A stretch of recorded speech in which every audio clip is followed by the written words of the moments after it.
জানিয়ে দিব আজকের বাংলার আপডেট সংবাদ। শুরুতেই সংবাদ শিরোনাম। দিল্লি থেকে ২৬ মার্চ ভাষণ দিলেন শেখ হাসিনা। ১২ এপ্রিল দেশে ফেরার ইঙ্গিত থাকছে প্রতিবেদনে। বড় হুঁশিয়ারি, গণভোট অস্বীকার করলে ক্ষমতা হারাবেন তারেক, থাকছে প্রতিবেদনে। রাজপথে নামার ঘোষণা, সরাসরি আন্দোলনে যাচ্ছে বাংলাদেশ আওয়ামী লীগ, থাকছে প্রতিবেদনে। সংস্কার সংসদে বাস্তবায়ন না হলে মাঠে গড়াবে, নাসির উদ্দিন পাটোয়ারি, থাকছে প্রতিবেদনে। আওয়ামী লীগের সঙ্গে কোনো শত্রুতা নেই, মন্তব্য শফিকুর রহমান, থাকছে প্রতিবেদনে। এতক্ষণ শুনতেছিলেন সংবাদ শিরোনাম, এখন বিস্তারিত। দিল্লি থেকে ২৬ মার্চ ভাষণ দিলেন শেখ হাসিনা। ১২ এপ্রিল দেশে ফেরার ইঙ্গিত দিয়েছেন। বাংলাদেশের রাজনৈতিক অঙ্গনে নতুন করে আলোড়ন সৃষ্টি হয়েছে শেখ হাসিনাকে ঘিরে। দাবি উঠেছে তিনি ভারতের রাজধানী দিল্লি থেকে ২৬ মার্চ উপলক্ষে ভাষণ দিয়েছেন এবং সেখানে ১২ এপ্রিল দেশে ফেরার ইঙ্গিত দিয়েছেন। বিষয়টি সামনে আসার পর থেকেই রাজনৈতিক মহলে শুরু হয়েছে তুমুল আলোচনা। উল্লেখ্য, ২৬ মার্চ বাংলাদেশের স্বাধীনতা দিবস হিসেবে বিশেষ তাৎপর্য বহন করে। এদিন জাতির উদ্দেশ্যে দেওয়া যে কোনো বক্তব্য রাজনৈতিকভাবে গুরুত্বপূর্ণ বার্তা বহন করে। ফলে শেখ হাসিনার কথিত এই ভাষণকে ঘিরে নানা ব্যাখ্যা উঠে আসছে। বিভিন্ন সূত্রে বলা হচ্ছে, ভাষণে তিনি দেশের বর্তমান রাজনৈতিক পরিস্থিতি, গণতন্ত্র এবং ভবিষ্যৎ রাজনৈতিক দিক নির্দেশনা নিয়ে কথা বলেছেন। পাশাপাশি ১২ এপ্রিল দেশে ফেরার সম্ভাবনার কথা উল্লেখ করেছেন বলেও দাবি করা হচ্ছে। যদিও এ বিষয়ে এখনও আনুষ্ঠানিকভাবে বিস্তারিত নিশ্চিত তথ্য পাওয়া যায়নি। এদিকে জুলাই আন্দোলনের প্রসঙ্গ আলোচনায় এসেছে। কিছু মহল দাবি করছে, ওই আন্দোলনের প্রেক্ষাপটে বাংলাদেশ আওয়ামী লীগের শীর্ষ নেতৃত্ব দেশ ত্যাগ করেছিল। তবে এই দাবির সত্যতা এবং প্রেক্ষাপট নিয়ে ভিন্নমত রয়েছে বিভিন্ন রাজনৈতিক মহলে। বাংলাদেশ আওয়ামী লীগের নেতারা এ ধরনের খবরকে বিভ্রান্তিকর বা অতিরঞ্জিত বলেও উল্লেখ করেছেন। তাদের দাবি, দলীয় কার্যক্রম স্বাভাবিকভাবেই চলছে এবং নেতৃত্বের অবস্থান নিয়ে বিভ্রান্তি তৈরি করা হচ্ছে রাজনৈতিক উদ্দেশ্যে। অন্যদিকে বিরোধী রাজনৈতিক দলগুলো বলছে, দেশের রাজনৈতিক পরিস্থিতি নিয়ে স্বচ্ছ ব্যাখ্যা দেওয়া জরুরি। তারা মনে করছে, এমন গুরুত্বপূর্ণ বিষয় নিয়ে অস্পষ্টতা থাকলে তার রাজনৈতিক অনিশ্চয়তা বাড়াতে পারে। রাজনৈতিক বিশ্লেষকদের মতে, এমন তথ্য বা বক্তব্য সামনে এলে তা দ্রুতই রাজনৈতিক বিতর্কে পরিণত হয়। বিশেষ করে যখন বিষয়টি শীর্ষ নেতৃত্বকে ঘিরে হয়, তখন তার প্রভাব আরও ব্যাপক হয়। সামাজিক যোগাযোগ মাধ্যমেও বিষয়টি নিয়ে ব্যাপক আলোচনা চলছে। কেউ বলছেন এটি বাস্তব রাজনৈতিক কৌশলের অংশ, আবার কেউ মনে করছেন এটি গুজব বা ভুল তথ্যও হতে পারে। ফলে সাধারণ মানুষের মধ্যেও বিভ্রান্তি তৈরি হয়েছে। বিশ্লেষকদের মতে, এমন পরিস্থিতিতে সবচেয়ে গুরুত্বপূর্ণ বিষয় হল নির্ভরযোগ্য তথ্য যাচাই করা। আনুষ্ঠানিক ঘোষণা বা বিশ্বাসযোগ্য সূত্র ছাড়া কোনো তথ্যকে নিশ্চিত ধরে নেওয়া ঝুঁকিপূর্ণ হতে পারে। সব মিলিয়ে শেখ হাসিনার দিল্লি থেকে ভাষণ এবং দেশে ফেরার ইঙ্গিতের বিষয়টি এখনও স্পষ্ট নয়। তবে এটি দেশের রাজনীতিতে নতুন করে আলোচনার জন্ম দিয়েছে এবং আগামী দিনগুলোতে এ নিয়ে আরও স্পষ্টতা আসতে পারে বলে মনে করছেন সংশ্লিষ্টরা।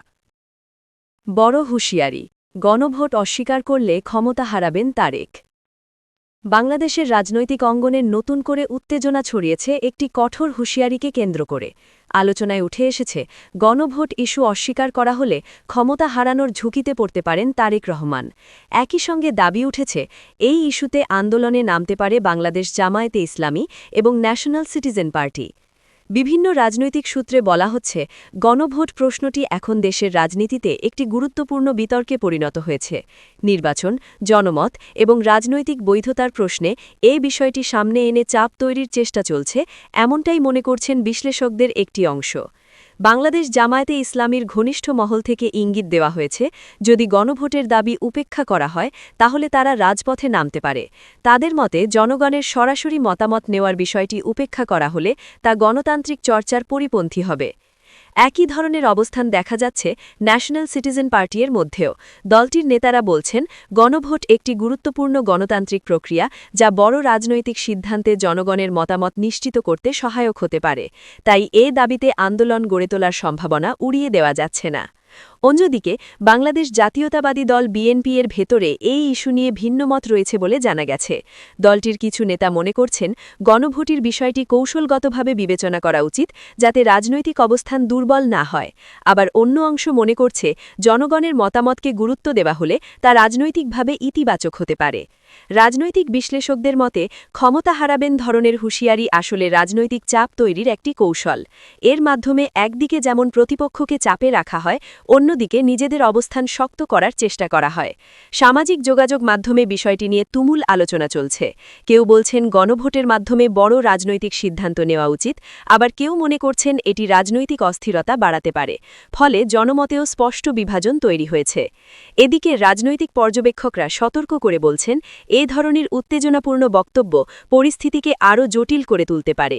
তারা মনে করছেন সংলাপ ও রাজনৈতিক সমঝোতার মাধ্যমে সমাধান খোঁজাই সবচেয়ে কার্যকর পথ। সব মিলিয়ে গণভোট ইস্যুতে তারেক রহমানকে ঘিরে এই হুঁশিয়ারি এবং সম্ভাব্য আন্দোলন দেশের রাজনীতিতে নতুন করে টানাপোড়েন সৃষ্টি করেছে। এখন সবার নজর এটি বাস্তবে কোন দিকে এগোয় এবং রাজনৈতিক দলগুলো কী অবস্থান নেয়। আগামী দিনগুলোতেই স্পষ্ট হবে এটি কেবল রাজনৈতিক বক্তব্যেই সীমাবদ্ধ থাকে নাকি সত্যিই বড় কোনো আন্দোলনের রূপ নেয়। বাংলাদেশের রাজনৈতিক অঙ্গনে নতুন করে উত্তেজনার সৃষ্টি হয়েছে। রাজপথে নামার ঘোষণা দিয়েছে বাংলাদেশ আওয়ামী লীগ, যা নিয়ে শুরু হয়েছে ব্যাপক আলোচনা ও বিশ্লেষণ। দীর্ঘদিন ধরে রাজনৈতিক টানাপোড়েনের মধ্যে থাকা দেশ এখন নতুন এক পর্যায়ে প্রবেশ করতে যাচ্ছে বলে মনে করছেন সংশ্লিষ্টরা। দলীয় সূত্রে জানা গেছে সাম্প্রতিক রাজনৈতিক পরিস্থিতি, বিরোধী শক্তির কর্মসূচি এবং বিভিন্ন নীতিগত প্রশ্নে নিজেদের অবস্থান স্পষ্ট করতে এই কর্মসূচি গ্রহণ করা হয়েছে। নেতারা বলছেন গণতান্ত্রিক অধিকার রক্ষা, রাজনৈতিক স্থিতিশীলতা বজায় রাখা এবং জনগণের স্বার্থে তারা সরাসরি আন্দোলনে নামার সিদ্ধান্ত নিয়েছেন। বাংলাদেশ আওয়ামী লীগের শীর্ষ নেতৃত্বের মতে বর্তমান পরিস্থিতিতে নীরব থাকার সুযোগ নেই, তাই রাজপথে উপস্থিত থেকে নিজেদের অবস্থান জনগণের সামনে তুলে ধরার প্রয়োজনীয়তা অনুভব করছে দলটি। তারা দাবি করছেন এটি কোনো সংঘাতের আহ্বান নয়, বরং শান্তিপূর্ণ রাজনৈতিক কর্মসূচির অংশ। তবে এই ঘোষণাকে ঘিরে বিরোধী রাজনৈতিক দলগুলো ভিন্ন প্রতিক্রিয়া জানিয়েছে। তাদের মতে রাজপথে নামার এই সিদ্ধান্ত রাজনৈতিক উত্তেজনা আরও বাড়াতে পারে। বিশেষ করে যখন দেশের রাজনৈতিক পরিবেশ আগে থেকেই সংবেদনশীল, তখন এ ধরনের কর্মসূচি পরিস্থিতিকে জটিল করে তুলতে পারে বলে তারা আশঙ্কা প্রকাশ করেছে।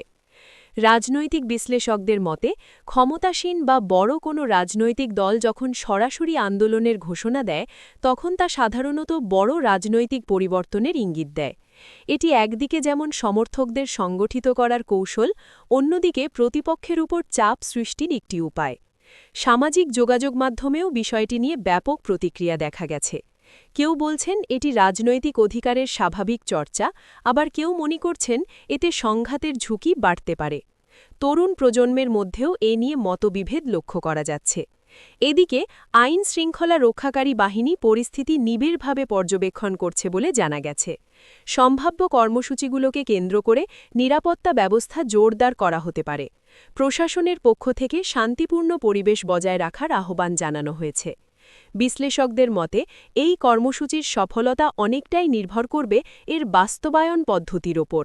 যদি এটি শান্তিপূর্ণভাবে পরিচালিত হয় তবে রাজনৈতিক বার্তা স্পষ্ট হবে, কিন্তু কোনো ধরনের সহিংসতা বা বিশৃঙ্খলা দেখা দিলে তা পুরো পরিস্থিতিকে ভিন্ন দিকে নিয়ে যেতে পারে। সব মিলিয়ে রাজপথে নামার ঘোষণা দিয়ে বাংলাদেশ আওয়ামী লীগ দেশের রাজনীতিতে নতুন এক অধ্যায়ের সূচনা করেছে। এখন সবার নজর এই আন্দোলন কিভাবে এগোয় এবং তা দেশের রাজনৈতিক ভবিষ্যতে কী ধরনের প্রভাব ফেলে। আগামী দিনগুলোতে পরিস্থিতি কোন দিকে মোড় নেয় সেটিই হবে সবচেয়ে গুরুত্বপূর্ণ বিষয়। আওয়ামী লীগের সঙ্গে কোনো শত্রুতা নেই, শফিকুর রহমানের মন্তব্যে নতুন আলোচনা। বাংলাদেশের রাজনৈতিক অঙ্গনে নতুন করে আলোচনার জন্ম দিয়েছেন শফিকুর রহমান। তিনি বলেছেন বাংলাদেশ আওয়ামী লীগের সঙ্গে তাদের কোনো শত্রুতা নেই। এমন মন্তব্য ঘিরে রাজনৈতিক মহলে শুরু হয়েছে নানা বিশ্লেষণ ও জল্পনা। এই বক্তব্যকে অনেকেই দেখছেন রাজনৈতিক অবস্থানের পরিবর্তনের ইঙ্গিত হিসেবে, আবার কেউ বলছেন এটি কৌশলগত বার্তা। দীর্ঘদিন ধরে মতাদর্শিক ও রাজনৈতিক বিরোধ থাকা সত্ত্বেও এমন মন্তব্য স্বাভাবিকভাবেই কৌতূহল তৈরি করেছে। বাংলাদেশ জামায়াতে ইসলামীর শীর্ষ নেতা হিসেবে শফিকুর রহমানের এই বক্তব্যের তাৎপর্য নিয়ে আলোচনা করছেন বিশ্লেষকরা। তাদের মতে এটি সরাসরি কোনো জোটের ইঙ্গিত না হলেও রাজনৈতিক সম্পর্কের একটি নতুন দৃষ্টিভঙ্গি তুলে ধরতে পারে। রাজনৈতিক পর্যবেক্ষকদের একটি অংশ মনে করছেন, বর্তমান রাজনৈতিক বাস্তবতায় বিভিন্ন দল নিজেদের অবস্থান পুনর্বিবেচনা করছে। সেই প্রেক্ষাপটে শত্রুতা নেই ধরনের মন্তব্য ভবিষ্যতে কোনো ধরনের কৌশলগত সমঝোতার পথ তৈরি করতে পারে। অন্যদিকে বাংলাদেশ আওয়ামী লীগের পক্ষ থেকে এ বিষয়ে আনুষ্ঠানিক প্রতিক্রিয়া স্পষ্ট নয়। তবে দলটির নেতাদের অনেকে অনানুষ্ঠানিকভাবে বলছেন, রাজনৈতিক মতপার্থক্য থাকলেও ব্যক্তিগত বা দলগত সম্পর্কের প্রশ্ন ভিন্ন হতে পারে।